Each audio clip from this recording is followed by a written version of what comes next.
last evening caught me right by surprise. 'Cause the man asked for you by the same name I call you when we got bedroom eyes. Can't you ease my mind so I won't have suspicion? Can't you ease my mind and I won't care at all?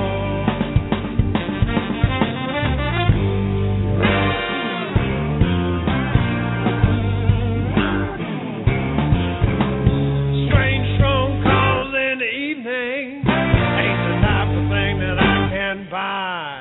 Tired of all these half-baked excuses, tired of all these half-thought lies.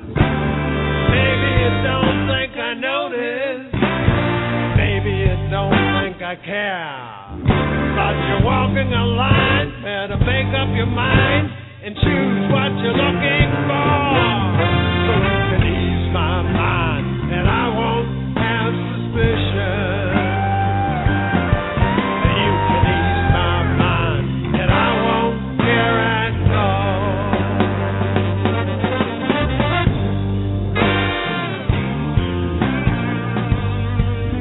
Now look at her.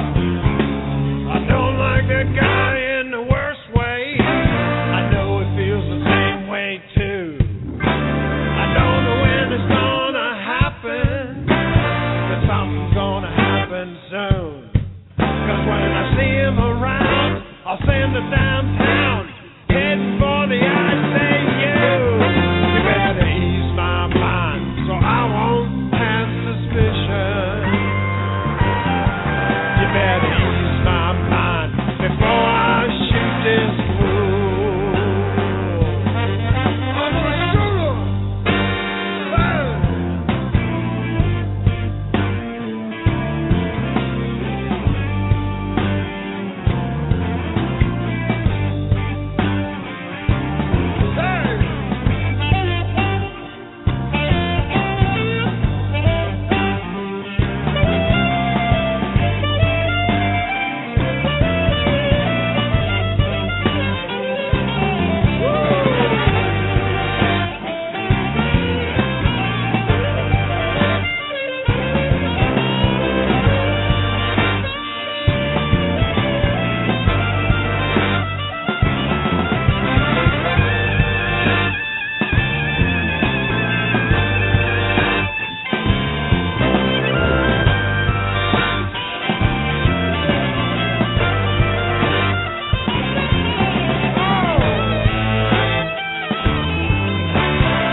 I love the growl in your voice. I mean, that's awesome. To me, that makes the song. Yeah, that's a killer tune, and that harmonica solo is provided by Jimmy Z. And Jimmy has a long history of being with people like Rod Stewart back in the day.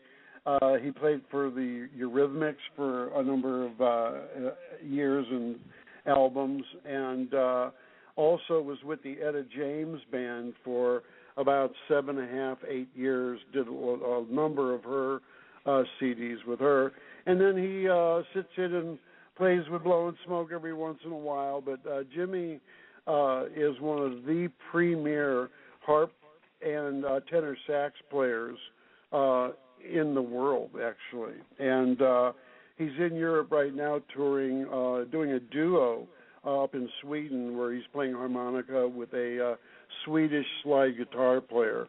By the way, all the horns that you hear on that track were provided by Jimmy Z and the trumpet player Lee Thornburg.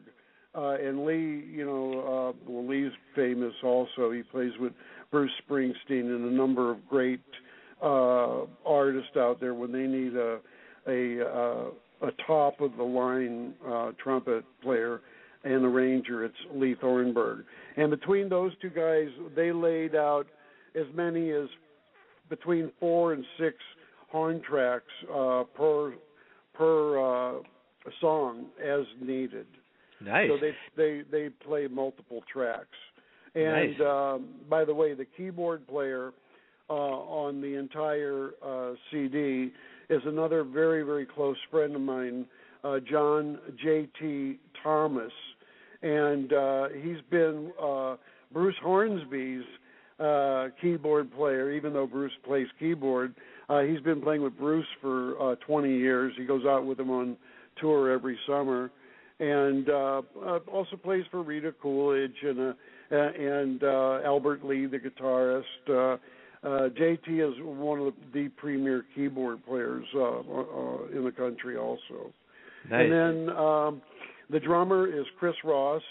And Chris, when I met Chris, he was the band director for Sam Moore, from Sam and Dave. Sam and Dave, yeah. And I played for Sam with Chris in Sam's backup band for a while.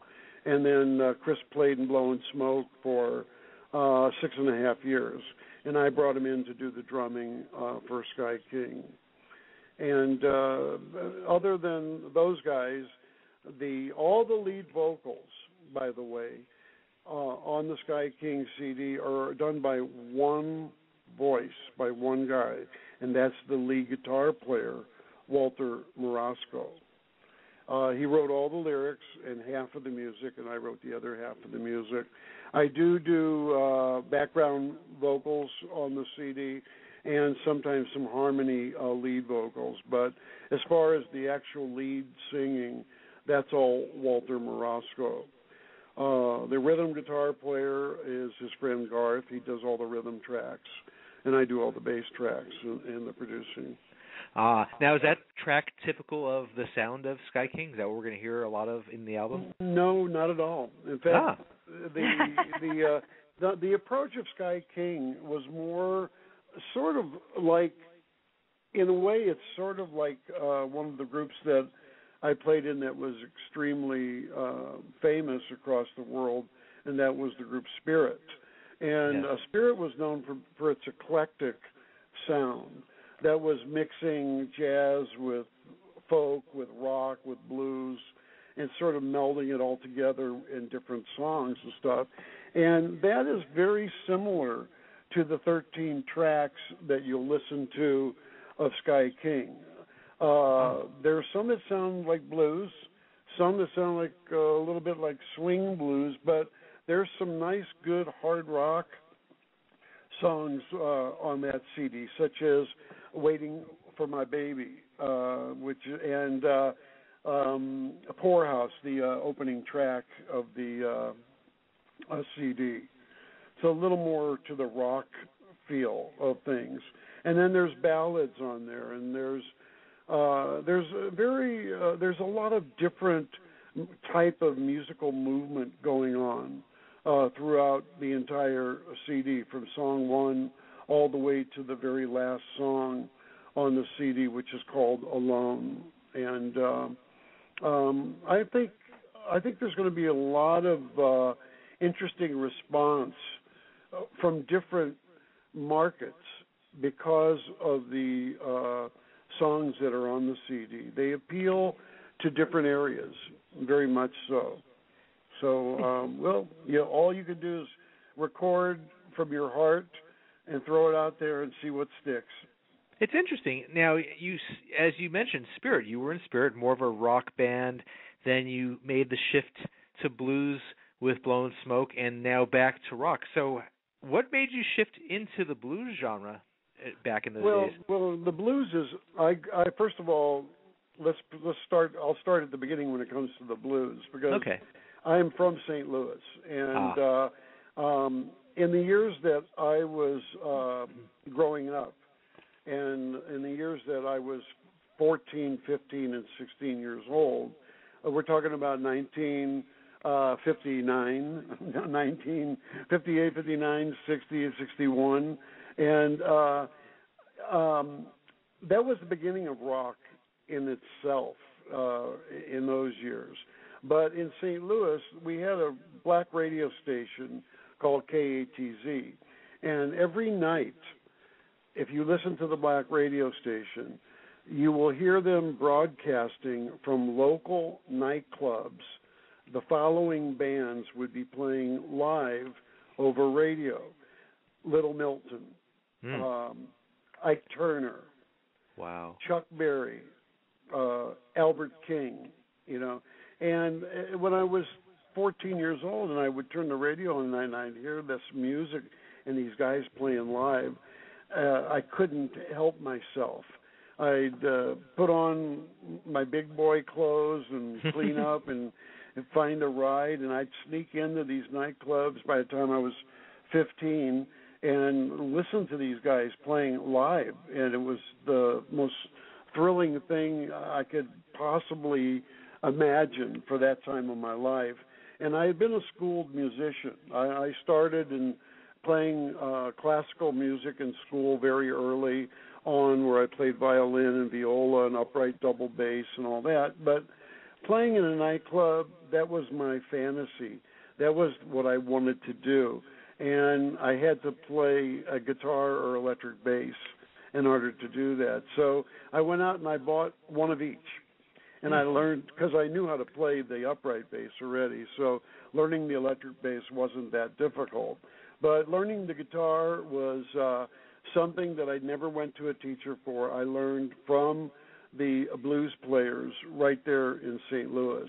Wow. And by the time I was 16, I was playing professionally in the black nightclubs in downtown St. Louis, and then in the early morning hours from 2 a.m. to 6 a.m., we would go from St. Louis across the Eads Bridge into East St. Louis, Illinois, and we would do the night shift, and that's when the nightclubs opened up in East St. Louis at 2 o'clock in the morning, and then they would stay open until 6 a.m. in the morning. So we would do double gigs. We would play from 9 to 1 in St. Louis, jump in our car, go across the river, set up, and then play from 2 to 6. You're just skirting all sorts of of child labor and laws. That's where I got my blues chops, was playing with the real guys. And in those years, they would take me to shows to see when these various artists would come into St. Louis. Everybody from Wilson Pickett to Otis Redding to Sam and Dave to James Brown, Ray Charles, and they would play usually in like Masonic temples and smaller theaters in St. Louis. No white people would ever go to these shows. It was all for black people at that time. But I was always there because I was into the music, and that's where I saw the reviews, the big horn sections, the added singers, the different features of different vocalists throughout the show, and then the star would come on and he would do his thing, and it was all real. The music was real. It was all soul. It was sweaty. It was hot. It was energy, and it was the real thing, back then. And a lot of people have never had the experience or never seen a band of that nature. Right. Sure, they've heard of all these guys and they've seen clips